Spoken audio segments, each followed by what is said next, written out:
guys, thank you for joining me once again. Today, I want to talk about my experience in Nigeria. I was in Nigeria 2 months ago, and I just want to share with you my experience going back home. My last time in Nigeria was 2020. I was in Nigeria for a couple of months. For some personal reasons, I had to go back again. I didn't intend going back for a while, but I had to go back. And two major experiences I had, or not I had, but I felt I want to share with you. Number one is insecurity. Number two is the high cost of living. On the issue of insecurity, what can we say?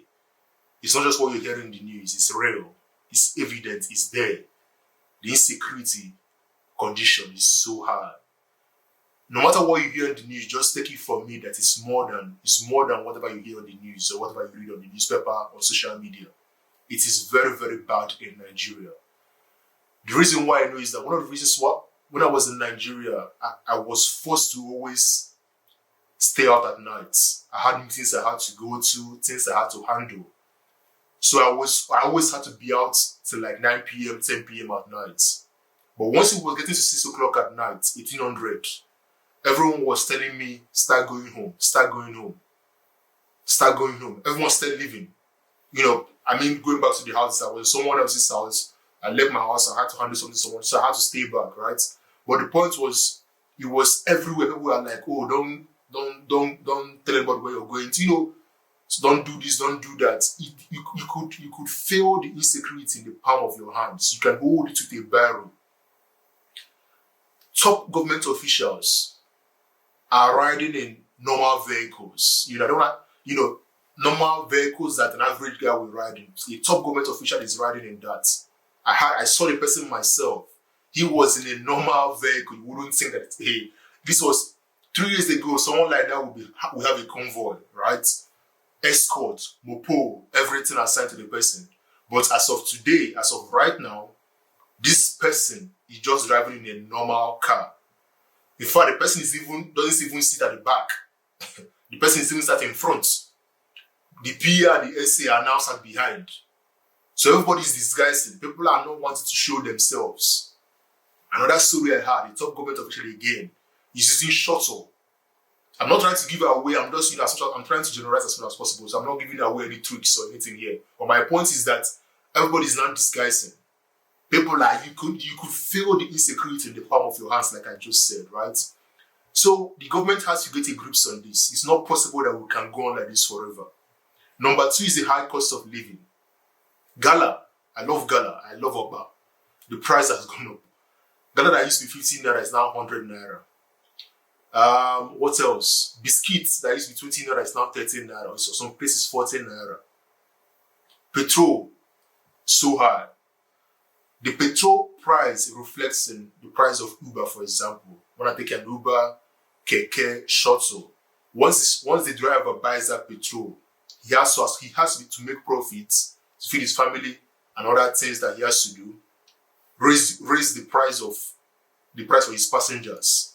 So the price of petrol, once that price of petrol is high, it reflects in every other thing. Price of tomato and every other thing. So take it from me, the cost of living is something else. It's so high now. And it all goes to show that Nigeria has not changed. 10 years ago, 20 years ago, it's still the same. In fact, even going back to Anambra State, nothing had changed. The only thing that had changed was the airport.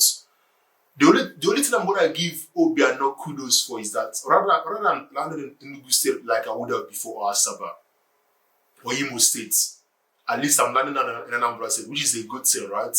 However, this airport that everybody was clapping and praising him for, this airport, oh, he built airport, oh, blah, blah, blah. The truth is, the airport is simply a glorified poultry farm. That's what it is. Anambra Airport is just a glorified poultry farm. It's a warehouse. If you look on YouTube and look for warehouse, and look at Anambra Airport, you won't be able to distinguish the boats. The warehouse just looks like, the airport just looks like a warehouse. What you have in the airport, Anambra Airport, is just two baggage, what do they call it? Baggage lines. So that's what they put your baggage on. You have two of them. You have a runway. That's Anambra Airport for you. That's all that is there. So I'm like, is this what they were praising this man for? Is this all they were giving him accolades for? The only good thing, like I said, is that at least whether I'm landed in Imo or Enugu, at least now I'm landed in Anambra, which is a good thing. But that doesn't now mean that we should now, if you listen to these guys, you think that this man built heaven and earth for us.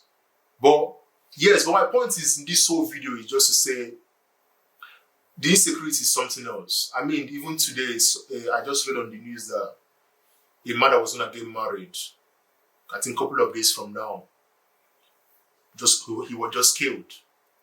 New Year's Day, 3 years after New Year's Day, an elderly man, 2 others killed. Court war is going on here. People are dying. Is this in Enugu State? Is this in Kaduna State? Nigeria is something else, when it comes to insecurity. For me, the solution is this. Use of private security industry, number 1. 2, use of cameras, facial recognition cameras. We need to start making that popular in Nigeria. In the UK, in America, wherever you go to, there are cameras everywhere. Whether it's on the highways, on the streets, we need to start using that in Nigeria. Number 3, use of satellites. Intelligence guys, we know, people in intelligence know this. There are things in the sky that you can use to monitor things. The reason why America knows what's happening in Ukraine is America has things in the sky. I mean, apart from human intelligence, America has something in the sky that tells them what's going on in Ukraine. We need to have that in Nigeria that will tell us what is happening in some of these places that are hot zones in Nigeria. These things are not difficult to acquire. Human intelligence. We need to start infiltrating all these cultist groups. IPOB, Boko Haram. I'm not saying that they're all the same or they're all equated as the same. My point is that we need to start having human intelligence in some of these places that will tell us things before they happen. And so on and so forth. But my point is that something needs to give. Something needs to change. People cannot come back home for Christmas and be scared of leaving their houses or staying home. What's the whole point of? There's no nightlife again in Anambra State or Nigeria. There's no nightlife. In the past, you could stay out at night, enjoy, eat, just with friends. But now you can't do that. So something has to give. But I don't know what's going to happen next month. I don't know how the election will pan out. But no matter what happens, my friends, we need to start talking about these things. We can't shy away from the fact that in Anambra, on Monday, when I was in Anambra State on Monday, I couldn't leave my house. I was forced to stay at home. I was in my mentor, and my mentor was like, even if you leave the house, who are you gonna meet? The banks are closed, so you can't even meet anyone. The person you're going to go and see not even come out to see you. So what's the point of leaving your house? So you're forced to sit at home. So on a Monday, nothing is working. So something has to give and change. So please like this video, subscribe, and don't forget to share. Thank you for watching, and God bless.